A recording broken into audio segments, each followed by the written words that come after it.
I can only hope to be one of the guys that actually plays it, and I know I won't beat him. Scott's right, you can't beat Stork at anything. But I do hope one day in the future, many years from now, that I'm on that 18th hole with Stork playing that round. So many times I've turned around and I thought to myself, you know, you get a guy like that in your life, how do you actually cram everything into what you want to say about the man in about 10, 15 minutes? So that's kind of why we're bringing everybody to here. What we're doing today is kind of setting the atmosphere. So I want you to all envision Stork. And you know who's at his right-hand side, and that's going to be Sharon. We also have other family members with him in heaven as well. We're talking about Wayne. We're talking about his brother Howard, his sister Judy, his brother-in-law Al, a good friend Merv Baker, Merv's up there I'm sure, and they're all together today too. We may not be able to visualize it, but we have them in our head and we have them in our heart. So there's no doubt that anybody should not think that Stork is with us today, as well as those other family members. And I don't know about you, but that makes me feel pretty darn good.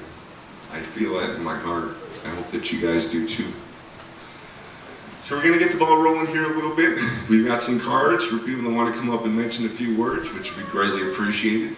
Like I said, nothing's off limits, because Stork probably would have liked to have a little fun poked at him this afternoon. So we're looking at everybody coming up, getting the opportunity to say a few words about him, and we'll get the show on the road. So I'd like to ask if Chuck would come up, actually mention a few words.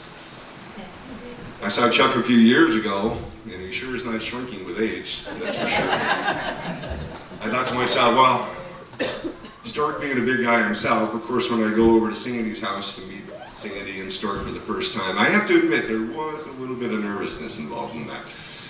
But after meeting a few of his friends, I thought, well, we've got the second tower of power here, and also Merv Baker. So between the three of them was like three huge guys sitting on my back patio when I was going out to work every morning. And sometimes when I went out there, they'd remind me to go to work and pay into your Social Security, because we're collecting it. We have Chuck here. Thanks, Andy.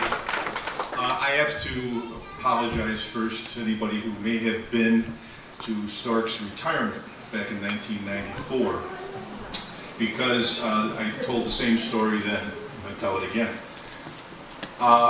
I met Stork for the first time in August of 1971. I was hired in East Aurora. The principal took me down. There was coaches down there, and he introduced me to various people, and Stork was one of them. And I said, hi, nice to meet you. And he said, nice to meet you. He said, I'll bet you $50 I can lose more weight than you by Thanksgiving. I said, oh, okay. And I realized he had been doing this for a while, and he never lost a bet. So he was very competitive in everything he did, and I think that's one of the reasons we kind of hit things off. We enjoyed things, sports, and one of the things in the 70s that the faculty at the high school got involved was a thing called Superstars. We decided that we would have these little competitions in various sporting events, and virtually everybody in the faculty was involved. It was a lot of fun. Stork really took to it, and matter of fact, he sponsored a lot, archery, various things like that, that he had little events going. So it was great, and the one, he had to do everything.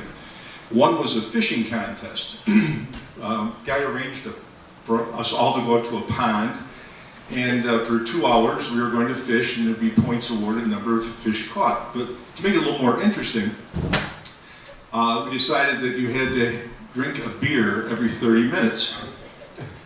And I don't think I ever saw Stork drink more than one beer, but on this occasion he had to drink in order to compete one beer every 30 minutes for 2 hours. And there were penalty points if he relieved himself. And he was not about to lose any penalty points, so I have this vision. Large man, last 5 minutes of the contest, dancing around the pond, but he did not lose any penalty points. He loved the competition. The family pinochle games, I'm sure many of you got involved in, were minor bloodlettings. He loved all the events, all the sports, anything he could do to compete with his friends. Golf, certainly one of the big ones. One real quick story, Stork loved playing Bingo Bango Bongo. Excuse me. Bingo Bango Bongo is you get a point for your first on the green, a point if you're closest to the pin, a point if you're the first one to make the putt. He was never first on, but he always found a way to get the closest, so he got that point. And he always seemed to wind up winning a little bit of money at the end of the round, even though he didn't have the very best score. And he always got a big smile on his face, and somewhere he's looking down, he's got that big smile on his face right now and saying, I'm enjoying this. Thanks very much, Stork, for everything.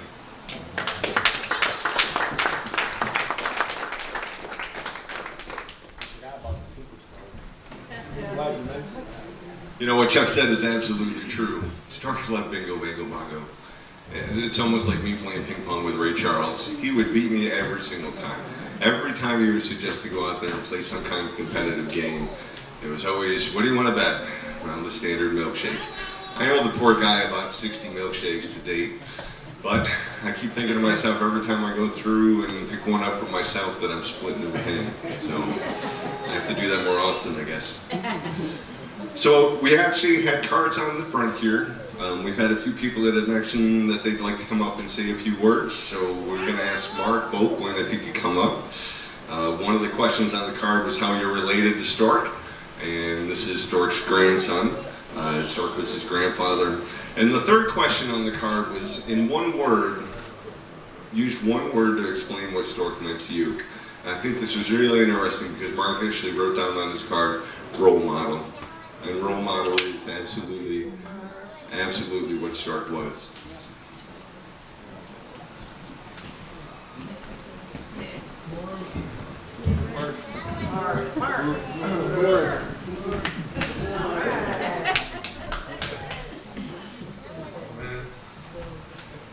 Yes, I mean, I'm his grandson. I'm sure most of you probably know that.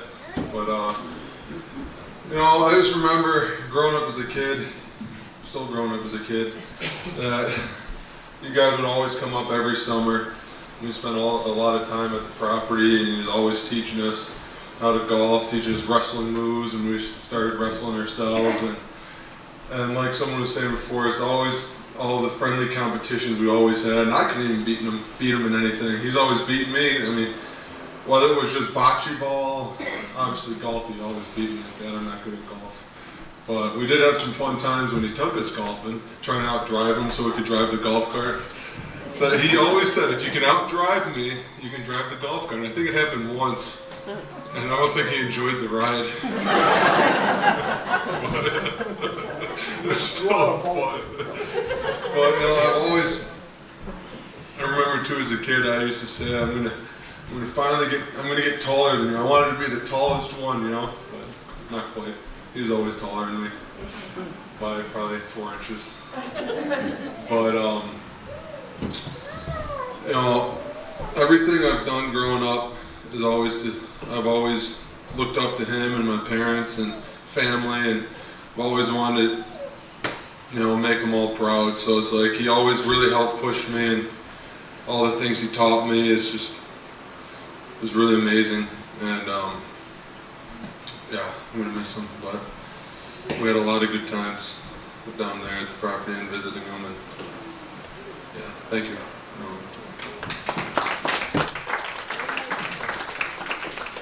Did I do that? Did I broke it? You stood there for too long. Short it up. All that bounce around.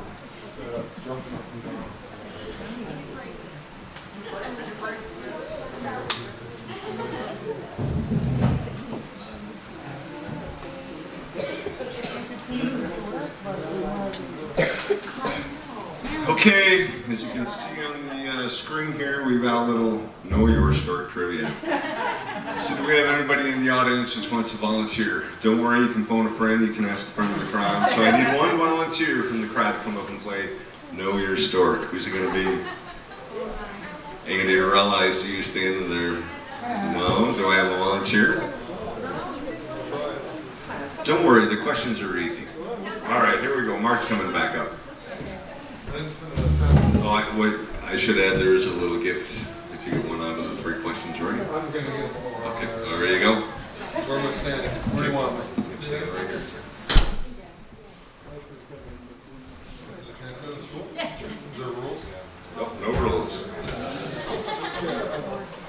right, so welcome to Know Your Stork Trivia. Now, the first question. Stork had another nickname as a child. Was it Rocco, Zacco, Jocko, or Clarence? Clancy. All right, Mark's guess is D, Clancy. Anybody disagree? Oh, we got some thumbs down, we got some hands in the air. It looks as though it was Zacco. Zacco was the name. Actually, there's a few images on the screen that are flowing by, and we found a few letters from Eileen, his mom, and referred to him as Zacco. So it was kind of cool to be able to go back and be like, oh, everybody knows him as Stork. Sean and I were talking about some of the documents that we had seen in one of the binders he kept. Stork kept records on everything. And it's all laminated, and it's funny to see an official document from the state of New York or the East Aurora Union Free School District that says, addressed to Clarence Raymond, but yet it says, Dear Stork. Now that really means a lot to me, because it means, it's one of those names. Everybody just can associate one word names, and Stork is definitely one of those guys. You should have phoned a friend. I should have. All right. Maybe this one. Let me try this one. So Stork had a few summer jobs in his school days. Which did he have?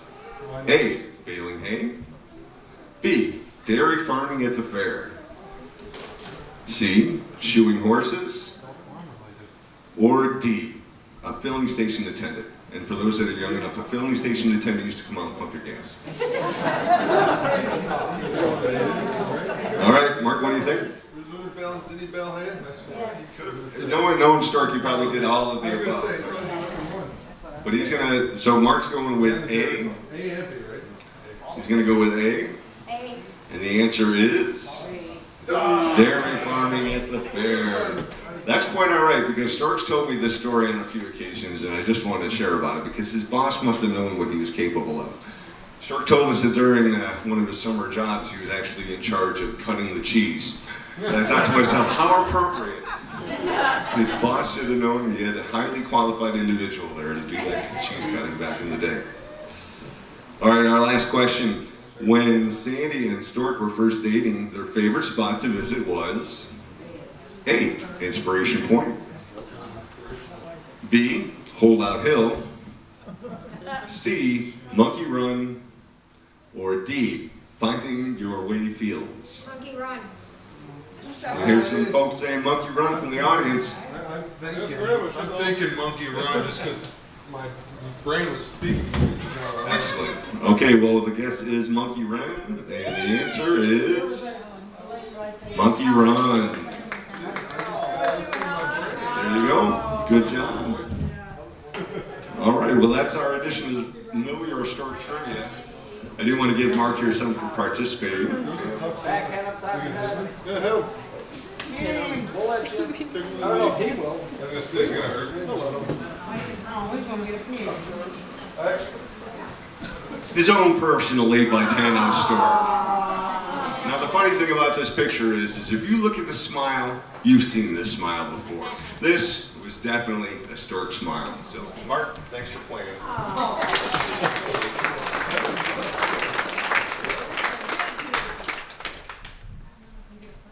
Good job, Mark. You got one of them right. Did he get enough right to get that? Oh, we've had a few other people that have filled out cards. Shirley actually filled out a card here. Shirley is Sandy's sister and Stork's sister-in-law. And there's a note here that says she's been his sister-in-law since 1958. So it's been quite some time. We're going to have Shirley come up. She's going to say a few things. Oh, yeah, Shirley. I'll lower this back down for the shorter people. He just laid on the floor. I think the only thing I can really say is I miss Mala. But I'll tell you, when we were growing up, I spent many nights at the Raymond household and their parties with Helen Rose and a few other people that are here. And you could not top Stork with any kind of story because he would always do you one better. Stork, I hope you're doing everybody one better.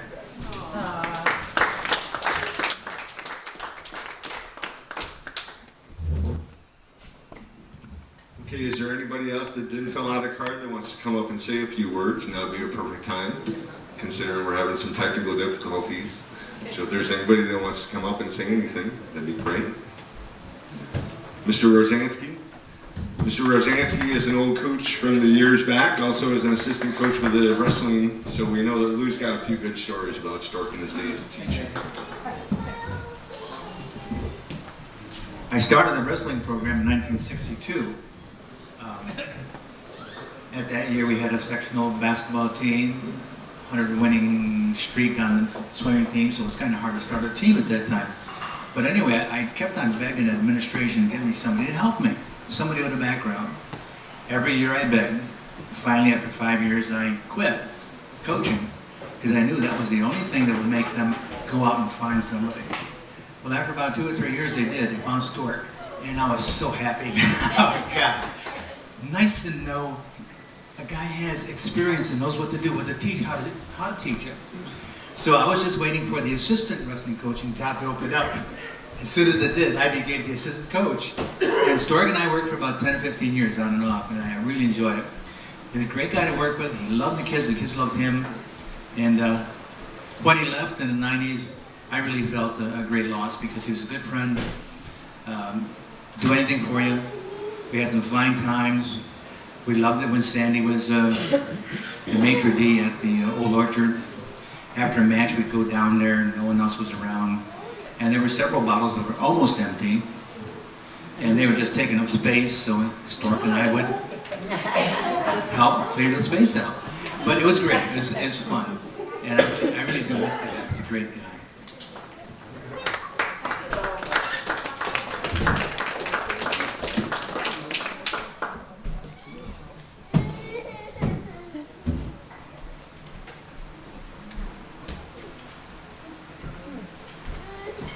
Okay, well, we did have a few other things here set up, so we'll have to bear that just for a minute while we get some technical difficulties out of the way. But, you know, I hear everybody talking about it, and I think what I want to really get my point across is about the first time I met Stork. Not necessarily the first time, but the first time Stork was going to let me know who Stork was. I was in the era in which Stork was actually a correctional officer when I was in high school. So I only had him as a substitute teacher from occasion time to time. And of course, anytime you walk into the room and you see a 6'4" guy, big muscle-bound guy, you always make sure you get there on time, or else you'd be doing squat thrusts. And you definitely knew how to behave yourself during Stork's class. So Sandy takes me over to meet her mom and her dad for the first time, and obviously I know who Stork is, so I'm a little apprehensive, but of course the meeting goes well. So after we meet, Stork says, "You play racquetball?" I said, "Oh yeah, I love to play racquetball." He goes, "Great, we're gonna set a date." Well, we set that date. So about 2 weeks later, Stork turns around and calls me and goes, "Hey, I have a time at 1 o'clock over at the racquetball club in Hamburg. Come out to the house, pick you up, and we'll go out and we'll play." So here I am thinking, 25 years old, 5 years in the military, best shape of my entire life. I'm gonna take this guy to court and we're gonna see how well I can do against my old ex-gym teacher. I have to tell you folks, he schooled me that day. He absolutely schooled me that day. I had gone in thinking to myself, I'm going to give this guy a run for my money. I know he's a teacher, I know he's a phys ed teacher, but I'm going to show him I can hang with the best of them. Well, he ended up actually making me so tired and beat red by the end of that game. I thought, what the heck did I do this for? It wasn't until a few years later that I'm actually going through photo albums and pictures and that, and I see these awards. New York State Competitive Championship for tennis, Athletics Director Award, tennis champion, and then I hear all these stories. Well, the guy played tennis like every other day for years on end, so it was only appropriate that he be able to go in there and put those skills up to the task against me. So needless to say, at the end of the day, I was ready for a nap, and Stork was probably laughing us off that he can turn around and show a young guy what it can be. So that was my introduction into the family. I think he decided to take me out there and school me, teach me a few lessons, and actually I don't think I can recall any time I beat him, other than in darts. So I've taken him out to play darts a few times, and sure as anything, as clever as Stork is, he's going to figure out a way to win. So not only does he turn around and he joins another team, he and I are not even partners.